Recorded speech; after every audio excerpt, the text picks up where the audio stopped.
Hello and welcome to yet another episode of your favorite maritime television program, Nimasa This Week, the voice of maritime, brought to you by the Nigerian Maritime Administration and Safety Agency, Nimasa. As you may know, Nimasa is statutorily saddled with the responsibility over our oceans, our coasts, and shipping in general. My name is Ubong Essien. As always, I will be your guide on this voyage.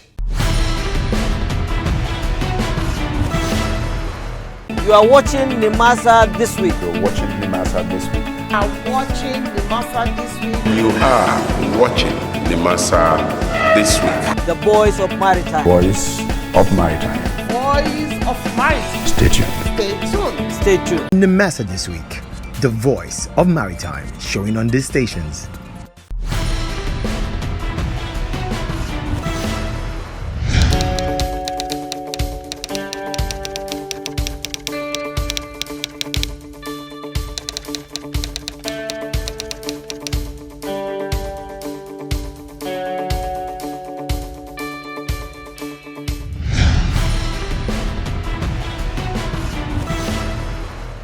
Welcome back. It's still Nimasa This Week, the voice of maritime. Have you ever heard of the word port state control? Well, you are about to find out what it means. Port state control is one of the most important pillars with reference to the functions of Nimasa. Aside the documentary, we'll also take you inside a vessel to enable you practically appreciate how port state control works in the maritime domain. All these and more after we have showed you what the Director General of Nimasa, Dr. Bashir Jamoh, has been up to on the DG's diary. So if you're ready, we are ready. Let's anchor away. Introducing the Nimasa Distress Response Call Lines for all maritime stakeholders, ship owners, seafarers, ship captains. Whatever your challenge or distress in the Nigerian maritime domain, please call 0803 0685 167, 0708 0005 956, 0700 0700 010. If you can't reach us on these lines, please call 0700 0700 020, 0700 0700 030. Also via VHF Radio Channel 16. Call and Nimasa will respond.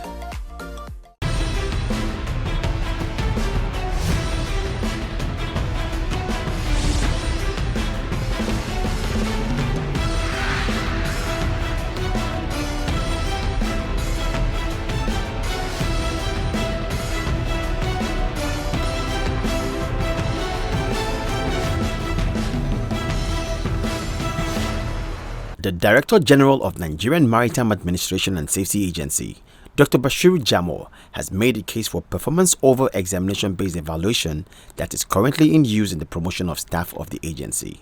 Dr. Jamoh made this known when he visited the WAEC Training Center venue of the examination for the agency staff that are due for promotion. He said that there is a need to change the status quo where written examination takes 70% in the evaluation criteria for the promotion. What is going to be the most cardinal issue is your performance.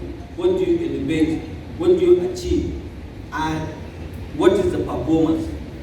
If we have targets of, say, 100 billion per annum, and shipping development try to work hard and exceed the 100 billion to 120 or 130, those officers that are responsible in so far exceeding the amount of money, we should be able to know who and who contribute to that performance. And that should reflect in his own upper form, and the upper form should be able to give more weight than the real examination. The issue of cramming, coming to write exams and say you pass exam, then you go, we promote you. The issue of merit, the issue of discipline, the issue of probably something like loyalty agency must be looked into. So in so doing, the issue of this 70% exam, we have to recheck it, madam. We have to take it to the board so that performance will outweigh the written exam.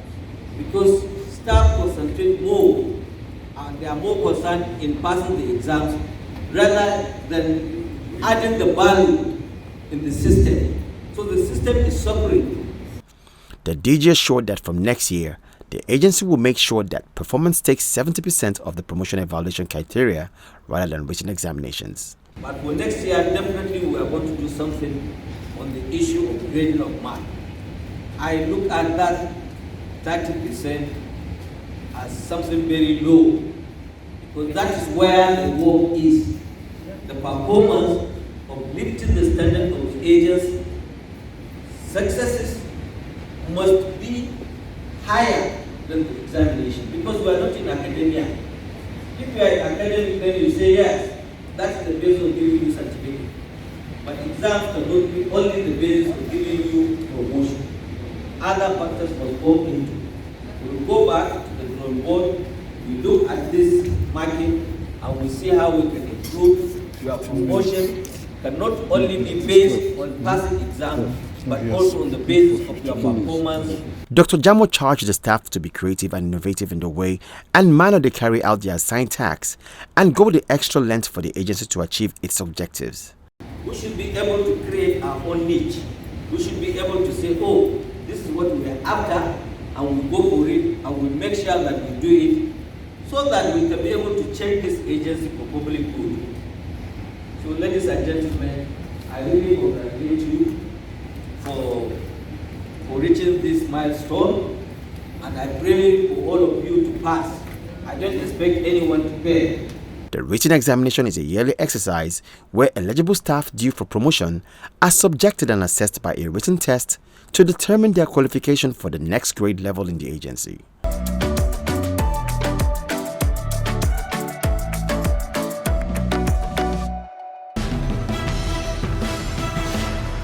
The Director General of Nigerian Maritime Administration and Safety Agency, Dr. Bashir Jamoh, has made a case for effective synergy between the maritime and the oil and gas sectors of the economy. Dr. Jamoh made this known at the Value Chain 4th Annual Lecture and Awards in Abuja, while speaking on the strategic alignment of Nimasa's Deep Blue platforms for value in the oil and gas sector.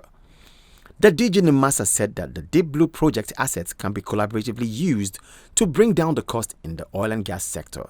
If we can get a reduction from $10 per barrel to at least $7 or $6 per barrel, at the end of the day, you are not doing this for Nimasa, or I'm not doing this for petroleum industry or any other industry, but for the country in general. The Minister of State for Petroleum Resource, Chief Timipre Silva, expressed satisfaction at the new measures put in place by Nimasa to check insecurity in Nigerian waters. He said the petroleum industry must work in synergy with Nimasa for coordinated approach to the challenge. The Nimasa boss also said that the agency has developed research centers in 6 universities in the different geopolitical zones that incorporate synergy between the oil and gas sector and the maritime sector. And the agency developed 6, maritime centers in the country. One in IBB Lapai, one in Keshere, that is North Central is in Lapai, Northeast in Keshere, Northwest in Kasu, Kaduna State University, and South Niger Delta University and University of Port Harcourt, Southeast in Nsukka, University of Nsukka. So these universities, we develop centers there for research that has to do with maritime, which the issue of synergy will not be excluded. Dr. Jamoh was appreciated for his innovative contributions to the maritime and the oil and gas sector with the Value Chain Award.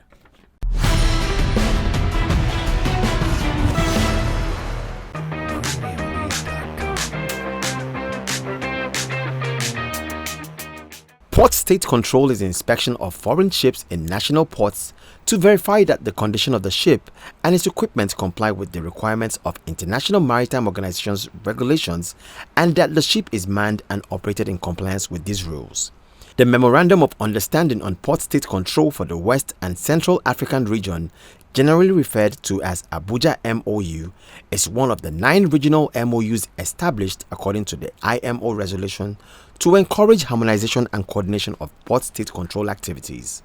Port state control inspections are carried out to verify that a vessel maintains valid documents and certificates in accordance with relevant conventions, has quality equipment, is not a pollution risk, provides the crew a healthy and safe working environment, generally improves life at sea.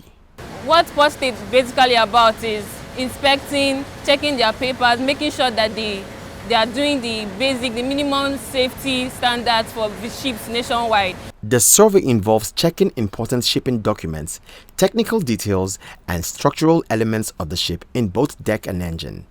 Initially, the Port State Control inspection generally consists of a visit on board to verify that necessary certificates and documents are valid.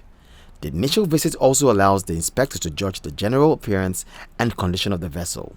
Detailed inspections are warranted when the vessel does not satisfy the initial criteria to determine whether the ship is substandard or not fit for sailing.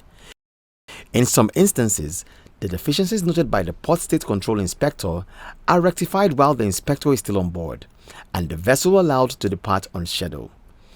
Other deficiencies may require further action to rectify, and the ship may be detained until satisfactorily resolved or ascertained that the operation can be resumed without risks on the safety and the health of passengers or crew, and without danger to other ships.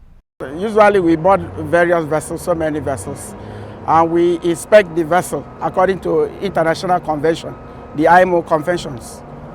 So, and we found some deficiencies. So some of the deficiencies are detainable, some are not detainable. Most of the detainable deficiencies are those deficiencies that cause unnecessary risk to the vessel, to the crew, and to the marine environment. When the vessels have major deficiency, detainable deficiency, the vessel is detained, and we ask the captain or the master to rectify the deficiency before the vessel can sail off. Additionally, Port State Control may carry out concentrated inspection campaigns targeting specific focus areas.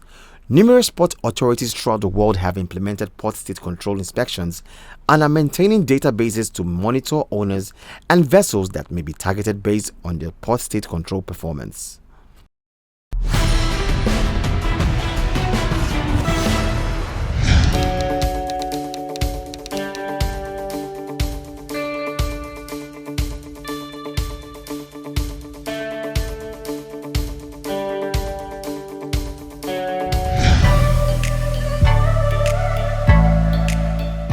The Seamen NIWA Water Transport Branch of the Maritime Workers Union of Nigeria held its 5th Quadrennial Delegates Conference 2021 at the National Secretariat in Lagos. The President General of Maritime Workers Union of Nigeria, Comrade Adewale Adeyanju, while declaring the conference open, enjoined union members to be committed to the union. You want to become district chairman, you want to become secretary, you want to become anything, it's allowed. But your handwork will judge you when the time comes. Prince Adeyanju also lamented the foreign dominance on the nation's territorial waters, while calling on Nimasa to expedite action on the issuance of biometric seafarers' identity documents as well as other issues. The highlight of the conference was the election and swearing-in of new executives that saw the emergence of Comrade Sunday Avose as the new president of the Seamen NIWA Water Transport Branch of Maritime Workers Union of Nigeria.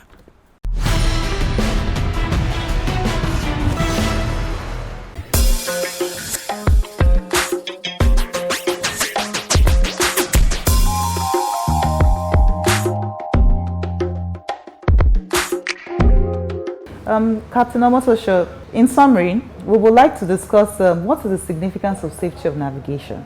I mean, we know safety of navigation, protection of life and all that, but what is the importance?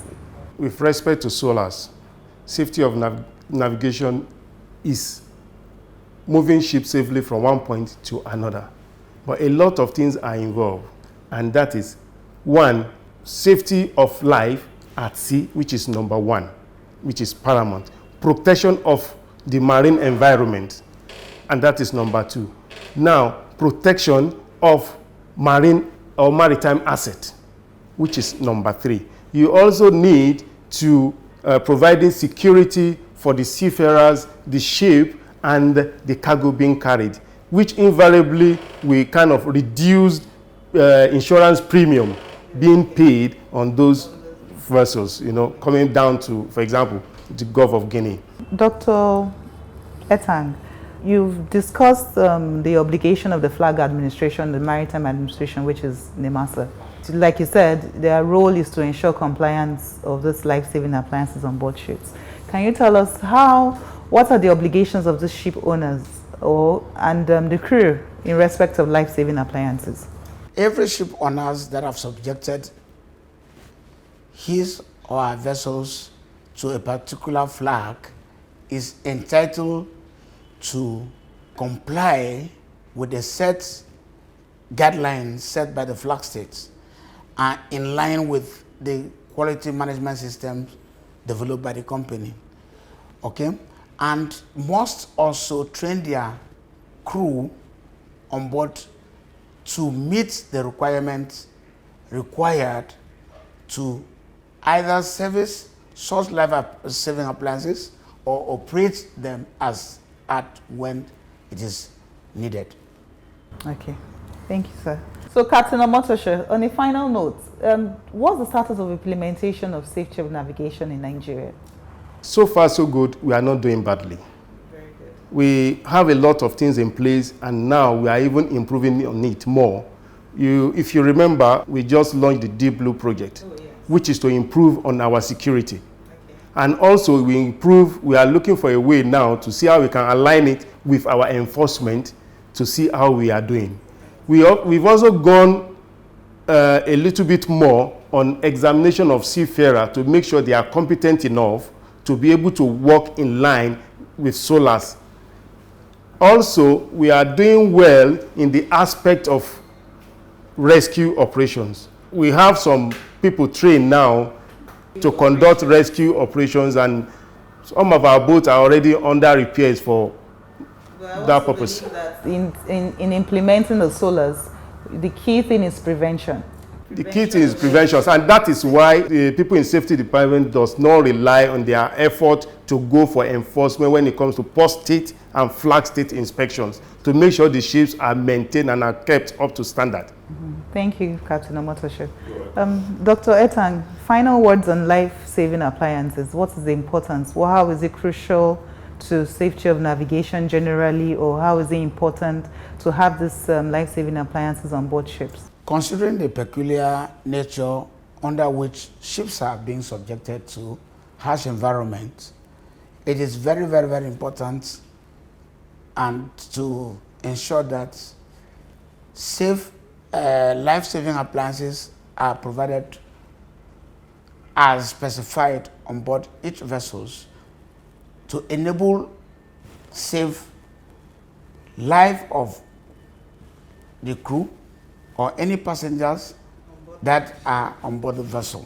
So it is very, very important that this must be met and must be provided irrespective of the size or the capacity. It must be in compliance with what has been specified for such capacity of the vessel, for such size of the vessels, as detailed by the flag administration. Thank you very much, Dr. Etang, and it's been a very good pleasure having you on this segment today.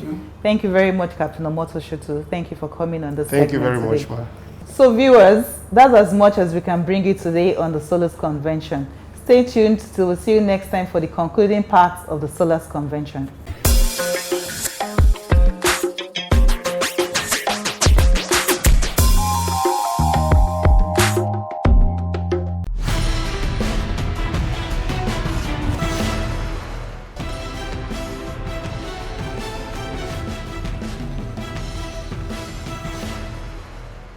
Hello viewers, you're welcome to Inside Shipping on Nimasa this week.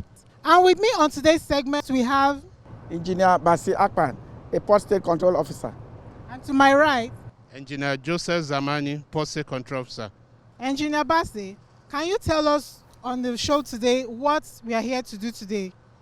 So we are going to go around the ship, inspect everywhere, and at the end of the day, we will find out whether the ship has deficiency or not. All right, viewers, join us as we embark on this vessel.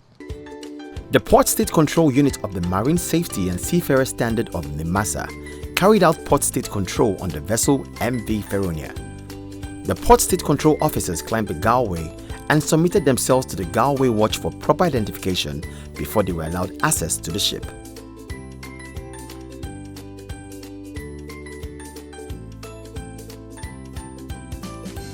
Ship particulars were demanded, including all the trading certificates of the ship, as well as the list particulars of crew members. This is a sample of a Port State Control Inspection Report, and is a memorandum that is recognized within the West and Central Africa sub-region.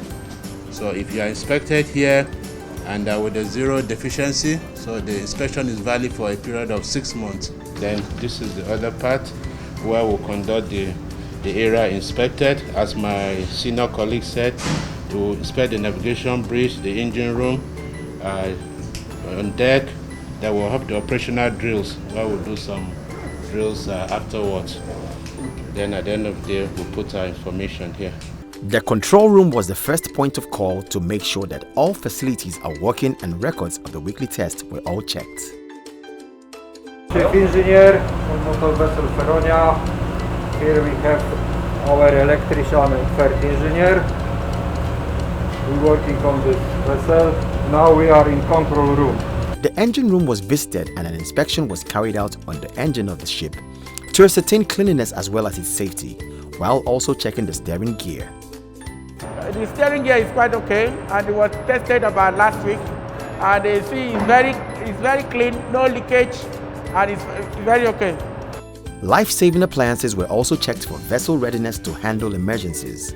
The lifeboat, life raft, pyrotechnics and other emergency evacuation gadgets were checked. This lifeboat is also a life-saving appliance too.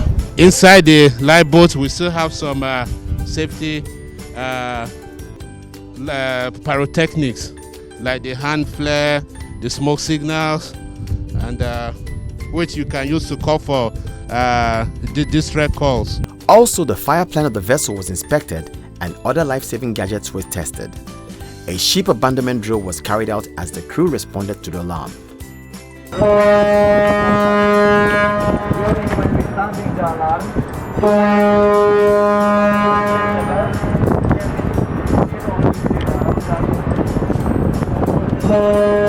The main point of this drill is to see how fast the crew respond to the alarm. Yeah, on the real time. So far it's satisfactory. Overall, the ship was certified okay to continue its voyage.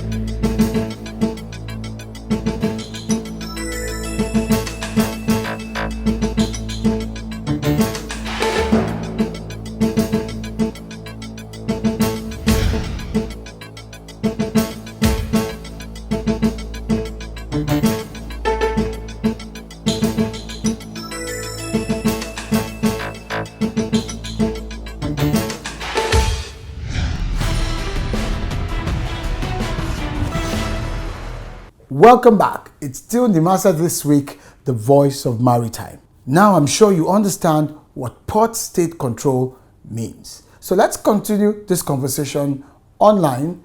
All of our social media handles, including those of the Director General of Nimasa, are displayed on your screen. You can ask questions. You can ask the DG, what is Nimasa up to with regards to the Deep Blue project? Are there any updates? There's so much. You can actually engage directly with the Chief Executive of Nimasa to better enable you appreciate what the agency has been doing. You can also extend the conversation to all of our Nimasa official handles. Now, for those of you in business, remember that your first port of call as always, is the Nimasa official website as displayed on your screen. For corporate information, business information, and of course, details about the various services that Nimasa avails the players and various stakeholders within the maritime industry.